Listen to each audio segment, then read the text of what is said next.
Emily Torrentira, Your refused to Honor. raise her hand for the oath taking. Can we ask her why she refuses um, to take her oath? May I, Mr. You, Chair, you Your can all sit down, Honors. ma'am. Upo na po. Thank you. Bakit Your daw po Honor. ayaw ninyo mag-take ng oath? No, Your Honor, I am not refusing to take the oath. Prior to being asked to take the oath, I was trying to explain, Your Honor, that I am not an invited resource person. Second, that I have only been asked now to explain why there was no receipt for subpoena for the persons who are not present here. That is what I'm trying to say, Your Honors, respectfully.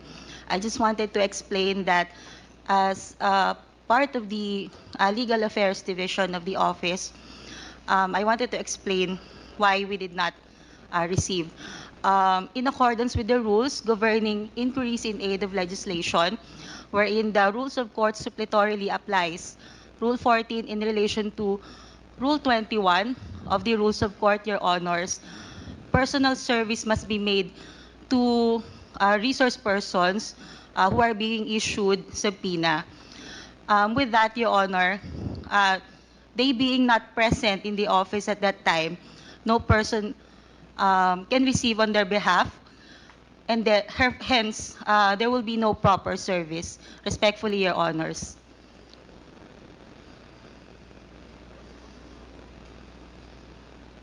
Well, we accept that that guidelines, no, that you mentioned a while ago.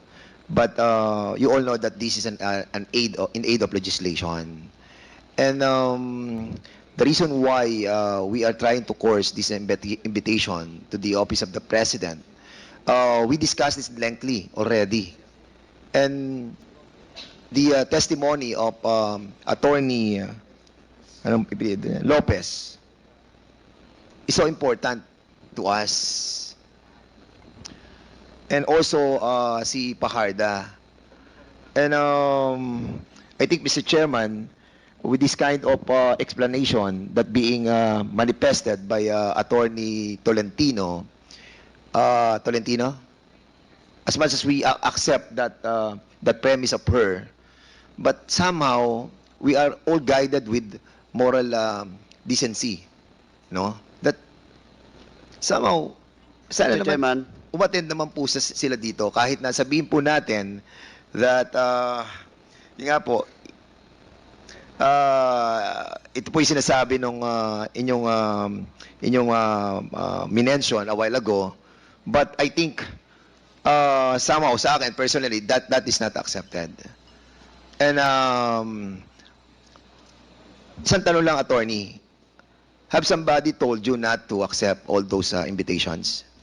No, Your Honor. It was a. So it's- it is in accordance with the rules, Your So Honor. it's your own Attorney, volition. we will recognize you later because hindi po kayo nag-take ng oath. Okay na po. Mr. Chairman, You've already said your piece. Thank Mr. you, Your Chairman. Honor. Congressman may I Paduano, ask you're the recognized. good attorney, what is your role in this? You are not invited, but you are present at today's hearing, and you never take your oath.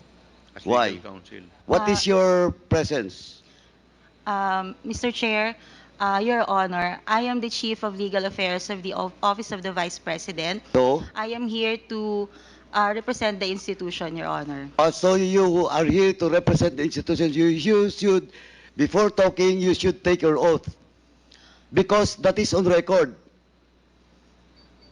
You're a lawyer. You know that. You cannot speak unless until you take your oath. That's the rule, internal rules of this House and this committee. You cannot speak unless you take your oath, or else I will move to excuse you in this room. Your Honor, if I may, Um, Mr. Chair. Point of order, Mr. Chair. Mr. Chair, What is your point of order? yeah, I take the position of Congressman Paduano. I really don't know why she's here. Has she forwarded any explanation written as to her attendance? Hindi, Mr. Comsec? Chairman, No, Mr. Chairman, Mr. Chairman. Mr. Chairman, a while ago, she was trying to tell us that she is the representative of the office of the Vice President. And if you are the representative of the Vice President, you have this reason to take your oath as well. No, but, yeah, but other than that, Mr. Chair, before we can even proceed to asking her to take her oath, has she communicated officially to the committee that she is indeed representing the office of the Vice President? Is there any letter that whereby Attorney Tolentino is given authority to represent the office of the Vice President, Comsec? None, Your Honor. Did you submit your authority? If I may, Your Honor, respectfully. Yes, please. Mr. Chair, can we just call for a 5-minute suspension? Kausapin muna natin kung ano ba talaga kasi 5-minute suspension is declared by the chair. Mr. Chairman,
Committee hearing resumes.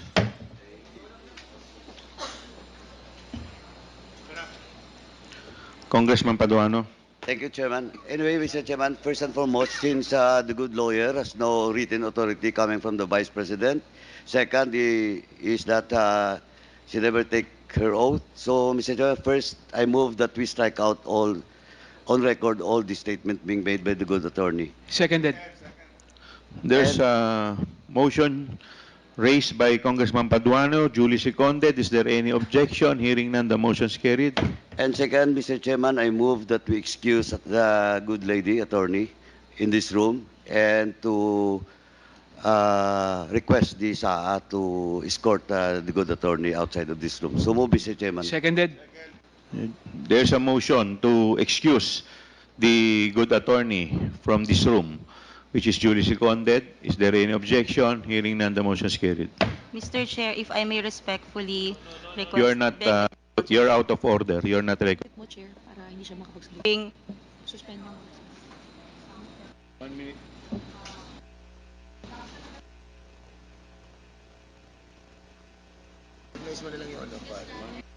Suspend ko na lang. Your Honor, 1 minute suspension.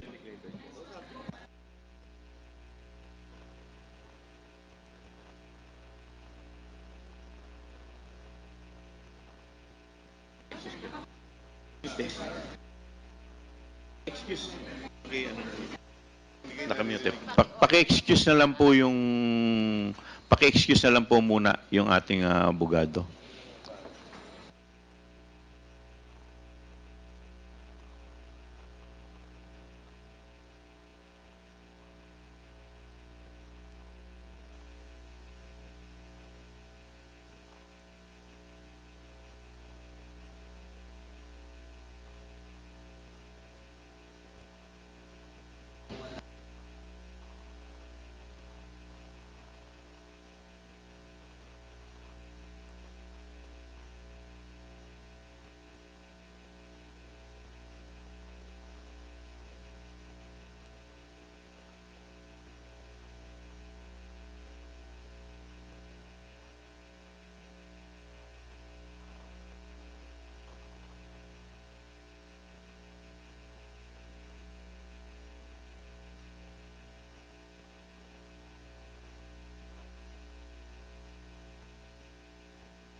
Committee hearing resumes.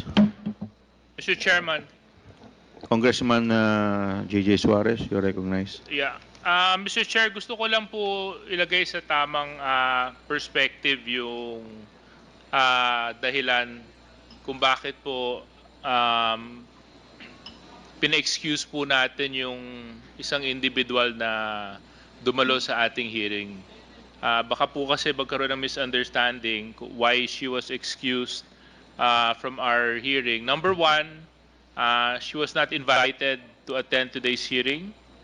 Number two, she did not take her oath. So we don't even know the personalities and the circumstances to why she is here. And no communication was forwarded to the committee as to her attendance. For all we know, she can be somebody posing for somebody, and the committee cannot act on mere presentation without proper representation to the said committee, Mr. Chair. So para lang po maunawaan ng lahat kung bakit po natin pinakiusapan na ma-excuse yung isang individual na nagpakilala na Attorney Tolentino. Yun lang po, Mr. Chair.